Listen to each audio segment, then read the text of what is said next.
Ramji Rao speaking റിലീസായ ശേഷം, ചരിത്രം കുറിച്ച വിജയമായ ശേഷം അടുത്ത ചിത്രത്തിന് ഒരു നിർമ്മാതാവിനെ കിട്ടാതെ സിദ്ദിഖും ലാലും സങ്കടപ്പെട്ടിരുന്നു എന്ന് പറഞ്ഞാൽ നിങ്ങൾ ആരെങ്കിലും വിശ്വസിക്കുമോ? സംഗതി സത്യമാണ്. 1989 ഓണത്തിന് 3 ആഴ്ചകൾ ബാക്കിയുള്ളപ്പോഴാണ് കേരളത്തിൽ റാംജി റാവു സ്പീക്കിംഗ് റിലീസായത്. കൊട്ടും കുരവയും ആർഭാടവും ഇല്ലാതെ എത്തിയ ഒരു കൊച്ചു ചിത്രം. ഓണത്തിന് ആഴ്ചകൾ മാത്രമുള്ളപ്പോൾ ഒരു ചിത്രം റിലീസ് ചെയ്യുക എന്ന് പറഞ്ഞാൽ തിയേറ്ററുകളുടെയും വിതരണക്കാരുടെയും ഭാഷയിൽ ഉത്സവ ചിത്രങ്ങൾ എത്തുന്നതിനുള്ള ഗ്യാപ്പ് ഫിൽ ചെയ്യുന്നതിനാണ് ഇത്തരം ചിത്രങ്ങൾ വിതരണത്തിന് എടുക്കുന്നത്. ഹോൾഡ് ഓവർ ആയാലും ഇല്ലെങ്കിലും ഉത്സവ റിലീസ് ചിത്രം എത്തുന്ന ദിവസം തന്നെ ഗ്യാപ്പ് ഫില്ല് ചെയ്യുന്ന പടത്തിൻ്റെ പ്രദർശനം അവസാനിപ്പിക്കുമെന്ന കാര്യം കരാറിൽ പ്രത്യേകം പറഞ്ഞിരിക്കും.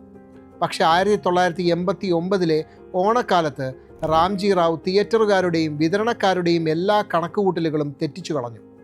ആദ്യ ദിനങ്ങളിൽ ആരും തിരിഞ്ഞു നോക്കാതെയിരുന്ന സിനിമ ഓണം എത്തുന്നതിന് മുമ്പ് തന്നെ പ്രേക്ഷകർ ഏറ്റെടുത്തു.